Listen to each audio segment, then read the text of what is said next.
தமிழ் நெஞ்சங்களுக்கு அன்பு கலந்த வணக்கங்கள். தந்தி டிவியின் இன்றைய பரபரப்பு நிகழ்ச்சிக்கு உங்களை அன்புடன் வரவேற்கிறோம். முதலில் எல்லோரும் செல்ஃபோன் வச்சுக்கிட்டு இருக்க காலகட்டத்தில் கொஞ்சம் கூட பொறுப்பு இல்லாமல் 2 போலீஸ்காரங்க பப்ளிக்கில் மாமூல் வாங்கி வசமாக சிக்கியிருக்காங்க. சென்னை மேடவாக்கத்தில் நடந்த சம்பவம் இது.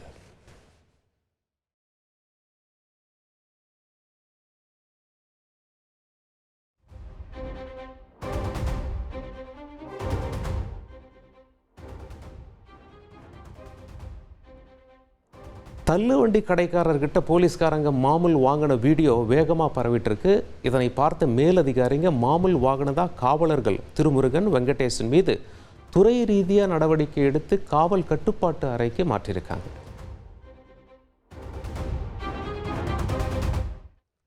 கேரளாவில் சேரும் சகுதியுமான ரோட்டில் கார் வேகமாக போகும்போது ஸ்கூட்டியில் போனவர் மேலே சேறுபட்டிருக்கு போல செம டென்ஷன். அந்த மனுஷன் சாபமிடுற மாதிரி காரை முழுக்க சேற்றை அள்ளி வீசி கோபத்தை தணிச்சிருக்கார். அந்த வீடியோவை பார்ப்போம்.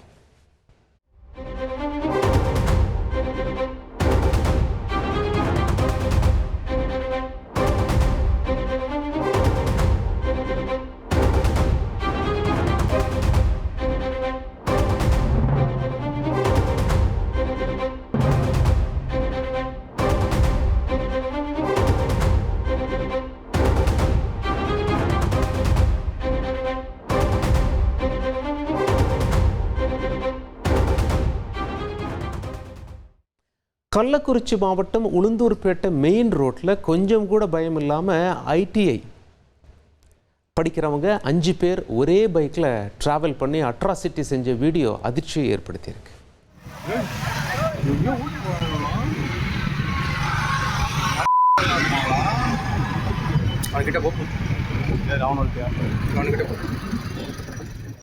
கேரள மாநிலம் பெரும்பாவூர் அருகே வீட்டின் முன் இருந்த மரத்தின் மீது ஏறிய 10 அடி நீள ராட்சச மலைப்பாம்பை வனத்துறையினர் லாவகமாக பிடித்தனர். வீட்டின் உரிமையாளர் நீண்ட நேரம் போராடியும் மலைப்பாம்பு கீழே இறங்காததால் தகவலறிந்து வந்த வனத்துறையினர் மரக்கிளையை வெட்டி பாம்பை பிடித்து வனப்பகுதியில் விட்டனர்.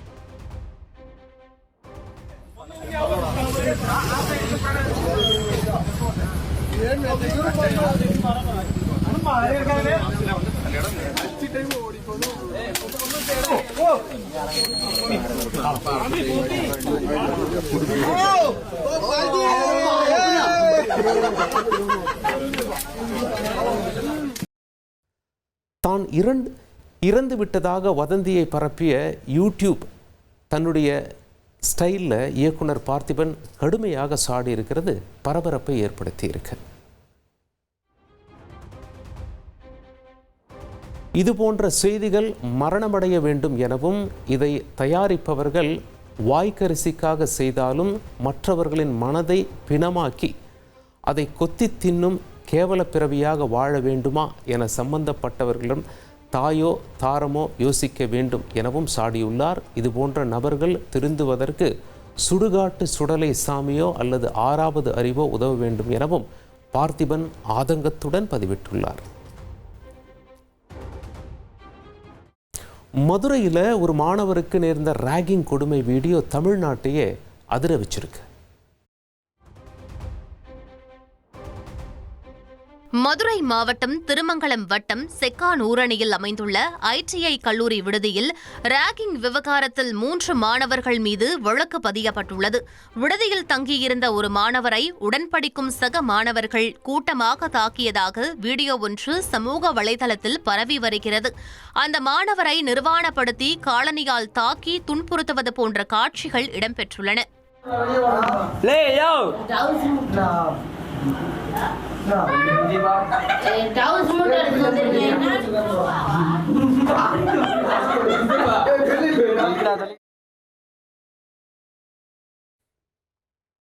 இந்த விவகாரத்தில் தாக்கப்பட்ட சிறுவன் பட்டியல் இனத்தை சேர்ந்தவர் இல்லை எனவும் வதந்தியை பரப்ப வேண்டாம் எனவும் போலீஸ் வேண்டுகோள் விடுத்திருக்கு.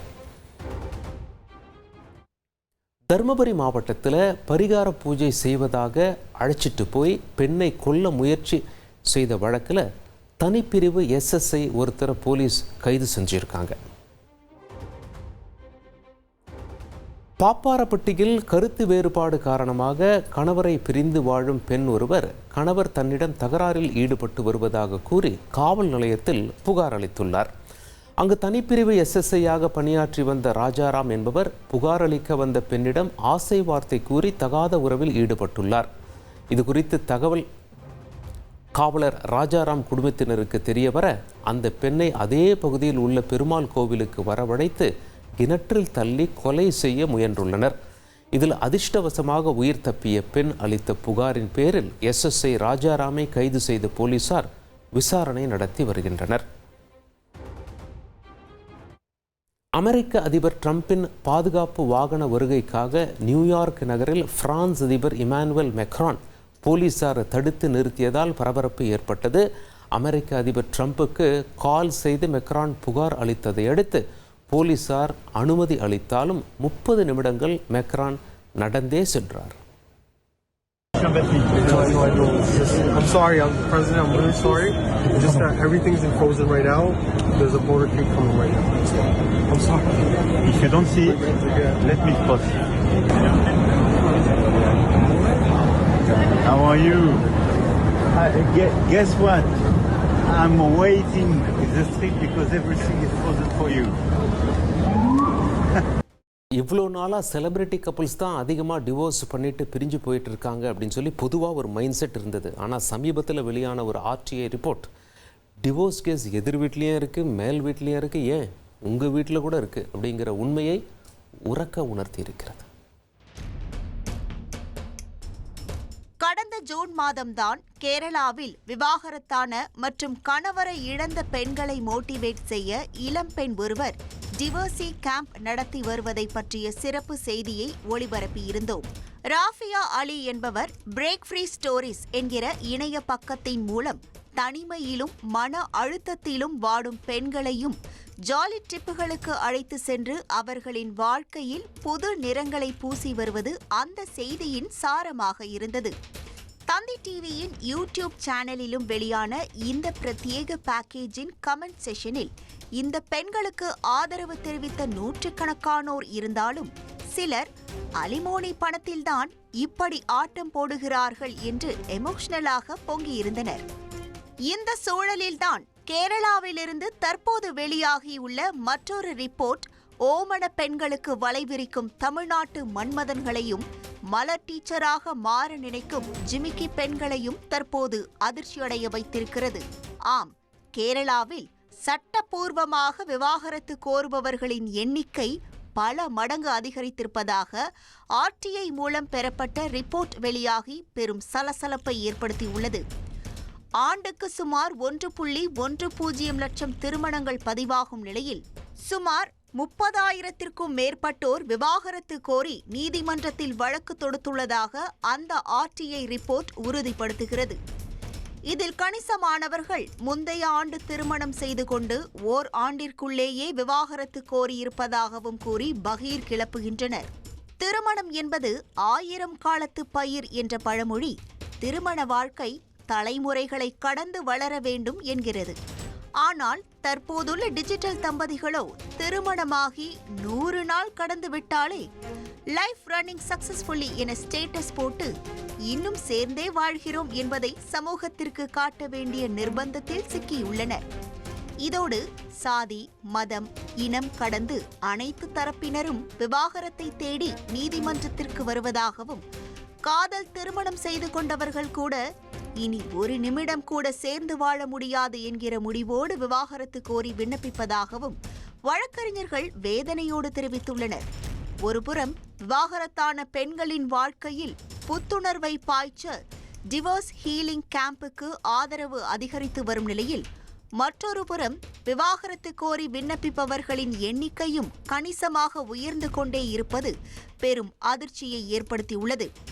இந்த RTI ரிப்போர்ட் தற்போது சமூக வலைத்தளங்களிலும் பெரும் விவாதப் பொருளாக மாறியுள்ளது. குறிப்பாக கேரளாவின் இயற்கையான அழகில் மயங்கி மல்லுவுட்டில் செட்டிலாக வேண்டுமென நினைக்கும் இளவட்டம் மத்தியில் இது பெரும் பீதியை ஏற்படுத்தியுள்ளது. அதே நேரம் கேரளாவில் RTI மூலம் தகவல் பெறப்பட்டதால் இந்த ரிப்போர்ட் வெளியாகி அதிர்ச்சியை ஏற்படுத்தியுள்ளதாகவும் கிட்டத்தட்ட இதே நிலைதான் தமிழகம் மற்றும் பிற அண்டை மாநிலங்களிலும் நிலவக்கூடிய வாய்ப்பிருப்பதாக சொல்லப்படுகிறது. இந்த விவாகரத்து அலை ஓய்ந்து அனைவரும் அன்பால் ஒருங்கிணைந்திருக்க வேண்டும் என சமூக ஆர்வலர்கள் வலியுறுத்துகின்றனர். ஈரோடு மாவட்டம் சத்தியமங்கலத்தில் அரசு பேருந்தில் பீர் குடிச்சிட்டு டிராவல் பண்ணவரை கோபத்தில் சக பயணிகள் சரமாரியா திட்டி இறக்கி விட்டுருக்காங்க. அந்த காட்சிகளை பார்க்கலாம்.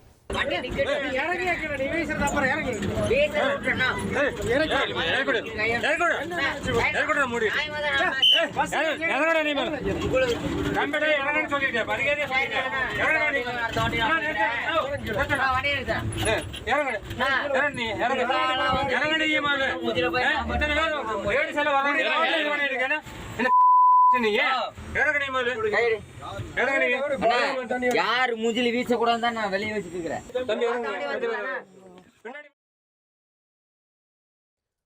உத்தரப்பிரதேச மாநிலத்தில் பைக்குகள் நேருக்கு நேர் மோதி விபத்துக்குள்ளானதில் 3 பேர் படுகாயம் அடைஞ்சிருக்காங்க.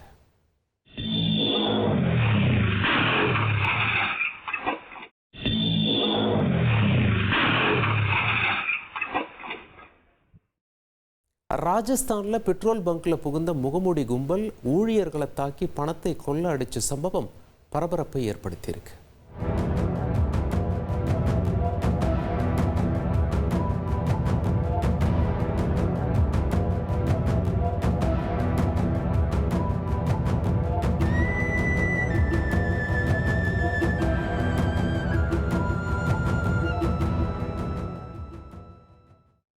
பதினாறு வயது சிறுமியை காதலிச்ச இளைஞரை நடு ரோட்டில் ஓட வெட்டி கொலை பண்ணியிருக்கு ஒரு கேங். அக்காவின் காதலனுக்கு 15 வயது தம்பி போட்ட பகீர் கொலை திட்டத்தின் பின்னணி என்ன? 16 வயது அக்காவின் காதலனை நடு ரோட்டில் ஓட வெட்டி கொன்ற 15 வயது பள்ளி மாணவனின் பகீர் செயல்தான் இன்று ஒட்டுமொத்த திருச்செந்தூரையும் திகிலடைய வைத்திருக்கிறது.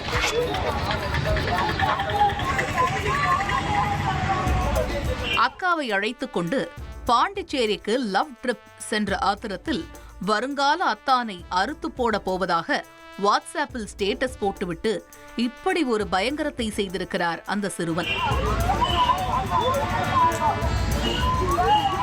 அதுவும் சட்டம் படித்த ஒரு வழக்கறிஞர் ஸ்கெட்ச் போட்டு கொடுக்க தந்தையின் வழிகாட்டுதலின்படி இந்த கொலையை பிசுறு தட்டாமல் செய்து முடித்ததாக சொல்லப்படுகிறது. கொல்லப்பட்டவர் மணிகண்டன். 25 வயதான இவர் தூத்துக்குடி மாவட்டம் திருச்செந்தூர் கிருஷ்ணன் கோவில் தெரு பகுதியைச் சேர்ந்தவர். எலக்ட்ரீஷியனாக வேலை பார்த்து வந்துள்ளார். இவர் அதே பகுதியைச் சேர்ந்த 16 வயது சிறுமியை காதலித்து வந்ததாக தெரிகிறது. இதனால் அடிக்கடி இருவரும் தனிமையில் சந்தித்து பேசி பழகி வந்துள்ளனர். இந்த விவகாரம் பெண்ணின் குடும்பத்தாருக்கு தெரிய வந்திருக்கிறது. இருவரும் ஒரே சமூகத்தைச் சேர்ந்தவர்கள் என்ற போதும் காதல் என்ற வார்த்தையை கெட்ட வார்த்தையாகவே கேட்டு பழகிய சமூகம் இந்த காதலுக்கும் எதிர்ப்பு தெரிவித்திருக்கிறார்கள். மேலும் கௌரவம், அந்தஸ்து, வசதி வாய்ப்பு போன்ற பல விஷயங்களோடு மணிகண்டனை ஒப்பிட்டு நிராகரித்துள்ளனர். இதனால் கடந்த 4 மாதங்களுக்கு முன்னர் மணிகண்டனும் 16 வயது சிறுமியும் வீட்டை விட்டு வெளியேறி திருமணம் செய்ய முயன்றனர். ஆனால் அந்த பெண்ணுக்கு 18 வயது நிறைவடையாததால் போலீசார் திருமணத்தை தடுத்து நிறுத்தி வழக்கு ஏதும் பதியாமல் இருவரையும் பெற்றோருடன் அனுப்பி வைத்தனர். இந்த விவகாரத்தில் பெண் வீட்டார் மணிகண்டன் மீது கடும் கோபத்தில் இருந்ததால் தற்காப்புக்காக திருச்செந்தூரில் இருந்து ஆலந்தலை கிராமத்திற்கு இருப்பிடத்தை மாற்றியுள்ளார். ஆனாலும் காதலை கைவிடவில்லை. தொடர்ந்து அந்த சிறுமியுடன் பேசி வந்திருக்கிறார். இந்த நிலையில்தான் கடந்த சில நாட்களுக்கு முன்னர் தோழி வீட்டிற்கு செல்வதாக கூறி சென்ற சிறுமி அதன் பிறகு 2 நாட்கள் கழித்துதான் வீட்டிற்கு வந்துள்ளார். இதனை அடுத்து குடும்பத்தார் விசாரித்த போது அந்த சிறுமி தோழி வீட்டிற்கு செல்லவில்லை என்றும் மணிகண்டனுடன் சேர்ந்து பாண்டிச்சேரிக்கு லவ் ட்ரிப் சென்றதும் தெரிய வந்தது. இதனால் கடுப்பான குடும்பத்தினர் காதலை கைவிடும்படி மிரட்டியுள்ளனர். அப்பொழுது என்னை வேறு யாருக்கு திருமணம் செய்து வைத்தாலும் தாலியை கழட்டி வச்சுட்டு வந்துடுவேன் என பிடிவாதமாக கூறியிருக்கிறார் அந்த சிறுமி. அந்த வார்த்தைகளில் கடுப்பான குடும்பத்தினர் மொத்த ஆத்திரத்தையும் மணிகண்டன் மீது திருப்பியுள்ளனர். மகளை இப்படி ஆட்டி படைக்கும் மணிகண்டனை கொன்று வீச நினைத்து களம் கண்டுள்ளனர். இதற்கு ஒரு வழக்கறிஞர் ஸ்கெட்ச் போட்டு கொடுக்க, சிறுமியின் தந்தையோ கொலைக்கு தேவையான முழு உதவியையும் செய்து கொடுத்துள்ளார். இதனையடுத்து சம்பவத்தன்று மணிகண்டனை கொலை செய்ய போவதாக வாட்ஸ்ஆப்பில் ஸ்டேட்டஸ் வைத்துவிட்டு நண்பர்களுடன் களத்தில் இறங்கியிருக்கிறார் அந்த 15 வயது சிறுவன்.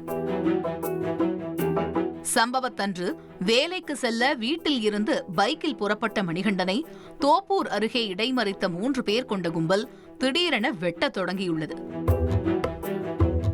அங்கிருந்து தப்பி பைக்கை வழியிலேயே போட்டுவிட்டு ஒரு மரக்கடைக்குள் நுழைந்திருக்கிறார். ஆனாலும் விடாத சில்வண்டு பாய்ஸ் மணிகண்டனை மரக்கடையில் வைத்தே வெட்டி கொலை செய்திருக்கிறது. அந்த பொண்ணுக்கு அவங்க மாப்பிள்ளை பார்த்திருக்காங்க. அந்த பொண்ணு சொல்லியிருக்கு, நீ யாருக்கு கட்டி வச்சாலும் தாலியை கலத்தி வச்சுட்டு நான் மணி கூட தான் ஓடுவேன் அப்படின்னு சொன்ன உடனே அவ அப்பா சொல்லியிருக்காரு, மணி உயிரோட இருந்தா தானே நீ மணி கூட ஓடுவ, மணியை நாங்கள் என்ன செய்யணுமோ செஞ்சு கொடுத்தோன்னு சொல்லிட்டு என் கூட பிறந்த மூத்தக்கா பையனுக்கு ஃபோன் பண்ணி, உன் சித்தி பையனை இந்த ஊரை விட்டு போக சொல்லுதியா என்ன, இல்லைன்னா எங்கள் கையில் கூலிப்படை இருக்கு, ராமச்சந்திர வக்கீல் சொல்லிட்டாரு, சின்ன வயசு பையனை வச்சு கொலை பண்ணுனா கேஸே நிற்காது, துணிச்சலாக வச்சு செய்யுங்க, நம்ம பார்த்துக்கிடலாம், உங்களுக்கு கேட்க ஆள் இல்லைன்னு சொல்லி இப்போ செஞ்சுட்டாங்க. இன்னைக்கு 9:30 மணிக்கு எங்கள் அக்கா பையனை ஆனந்தவளை ரோட்டில் வச்சு கொலை பண்ணிட்டாங்க. எங்களுக்கு சரியான நடவடிக்கை எடுக்கணும், அவங்க 3 பேரையும் கைது பண்ணணும். ஆணுவ கொலை பண்ணியிருக்காங்க. அவங்க கௌரவ குறைச்சத்தை பார்த்து இந்த கொலையை செஞ்சுருக்காங்க. நாங்கள் கஷ்டப்பட்டவங்க, எங்களுக்கு கேட்கறதுக்கு ஆள் இல்லை. 4 பொட்ட பிள்ளைகள் ரோட்டில் நிற்கி, இப்போ தாய் தப்புன்னு ரோட்டில் நிற்காங்க. சீக்கிரமாக நடவடிக்கை எடுத்து அவங்கள சீக்கிரமாக அரெஸ்ட் பண்ணணும். அவங்களுக்கு சரியான தண்டனை, மரண தண்டனை கொடுக்கணும். அந்த பையன் இறந்து போன பையனுக்கு சரியான நீதி கிடைக்கணும். சின்ன பையன் 18 வயசு பையன் 10 அடிக்கிற பையன் கொலை பண்ணிட்டான்னு வெளியே விடாதீங்க. அவ அப்பன் காரணம் ராமச்சந்திர வக்கீல் இதுக்கு பிளான் போட்டு கொடுத்துருக்காரு. அந்த பையனோட பெரியம்மா மகன் கோர்ட்ல வேலை பார்க்காரு. அந்த ஆளு இவ்வளவுக்கு காரணம், அவ குடும்பமே இதுக்கு காரணம். பெரியப்பா நல்ல வசதியில இருக்காரு, பரமசுவம். அவ அத்தை புருஷன் வைகுண்டம், எல்லாரும் சேர்ந்துதான் அவங்க கஷ்டப்பட்ட குடும்பம். யாரும் ஒன்றும் பண்ண மாட்டாங்க, தைரியமா போட்டு விடு, கொலை பண்ணுங்க, நம்மளை கூட அவங்க ஒன்றும் செய்ய முடியாதுன்னு சொல்லியிருக்காங்க. தகவல் அறிந்து சம்பவ இடத்திற்கு விரைந்த போலீசார் சடலத்தை மீட்டு உடற்கூறாய்விற்காக அனுப்பி வைத்துவிட்டு அந்த பகுதியில் இருந்த சிசிடிவி காட்சிகளை ஆய்வு செய்தனர். அதன் அடிப்படையில் இக்கொலை தொடர்பாக வழக்கு பதிந்த தாலுகா போலீசார் தீவிர விசாரணை நடத்தி காதல் விவகாரத்தில் இளைஞரை வெட்டி படுகொலை செய்த சிறுமியின் தந்தை நட்டார், சிறுமியின் 15 வயதான தம்பி உட்பட 4 பேரை கைது செய்தனர்.